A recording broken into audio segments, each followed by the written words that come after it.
We're not doing a huge amount of renovation, we're also fundraising for that a little bit too. So right now, faculty offices that are in there and to be determined as to what permanently lands there. Yep. Any other questions? Good.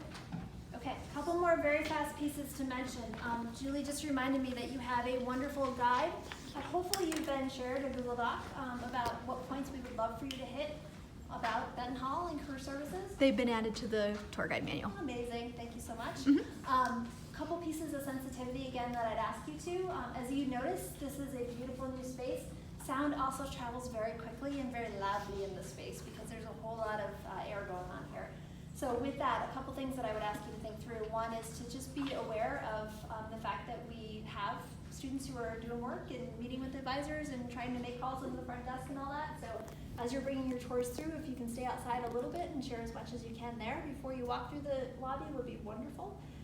Second piece in there as well is that we do have employers that are coming in and obviously trying to evaluate students in those conversations. Mm-hmm. So as you do make your way through the building, you're very welcome on this first floor to go right through to talk in all the ways that we just did. We'd ask you to kind of stay in the hallways as you're bringing tours through and not necessarily venture into the advising suite or into the employee relations suite or into the ops suite. That was a little bit more for your back end notice. But you are welcome to follow the admission professionals lead as to where you should be.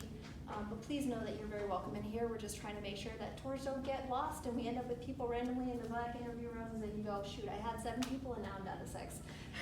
It's never a good sign to lose people on tours. And then the other piece is just to be respectful of the work that's happening in here, which I know you all are very much too.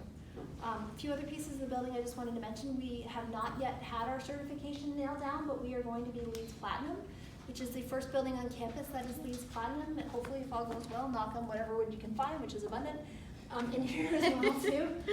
And that will be a really awesome moment for Colgate. You'll notice that we have a whole lot of technology in the building that allows us to do that, like water filling stations. The restrooms are, all hand sensitive and in the whole 9 yards too. So that's kind of cool and exciting. The only piece that we didn't talk about that I wanted to spend just a moment on is our summer funding process, because that's another huge point of differentiation for career services and something that A, I want you all to know about, and B, I would love for you to talk to families about. So does anybody know anything about our summer funding process that they're willing to admit? Okay, let me help you out. You can tell you're getting a little crispy. So on here too, summer funding is a program that happens for us. It happens in the springtime. And essentially what it allows students to do is when you have your resume certified, you are eligible. Resume certification, just if you don't know, is when you come through and sat with one of our advisors and they've said, yes, your resume has all the right formatting and the right structure and your bullet points are reflective of all your good talent in here as well too. Once you have your resume certified, you are welcome to apply for summer funding and our Colgate Premier and HUD jobs, by the way. Summer funding are grants that we give out to students to do either unpaid opportunities or opportunities where what you might be getting for compensation might not be enough for you to be able to live and do your work. So we will fund students who do internships, research opportunities, really cool academic programs that might not exist at Colgate, such as anatomy and physiology or architecture or dramatic arts or cool things like that. Sometimes we fund students to do independent projects. So we've had a student build a tiny house and do really cool things around that aspect. We've had people who've done documentaries and independent film projects, which have been incredible and wrapped into senior theses. So really kind of neat things in there as well too.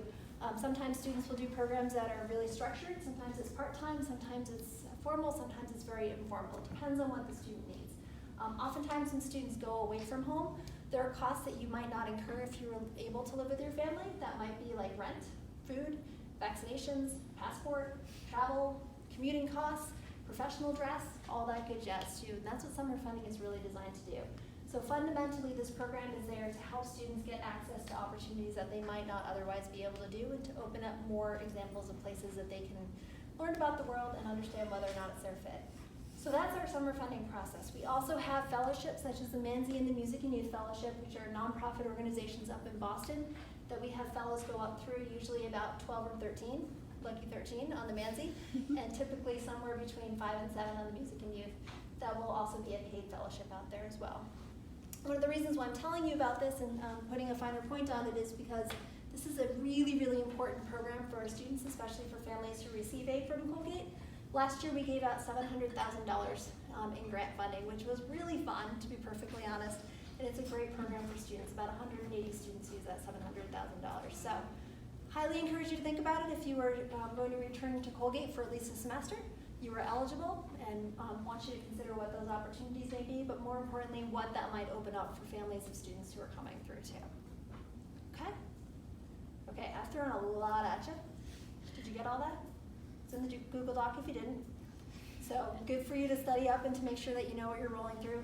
And somebody, I forget who just stopped me and said, who's that wonderful guy who helped with those crazy questions of the families that asked all these technical, statistical stuff? If we can be helpful with any of that, please feel free to get contact information of families, follow up with us. We will get you the information so that you can answer it on the next run through. Mike Shiola is our AVP, Associate Vice President. His office is down next to the stairwell.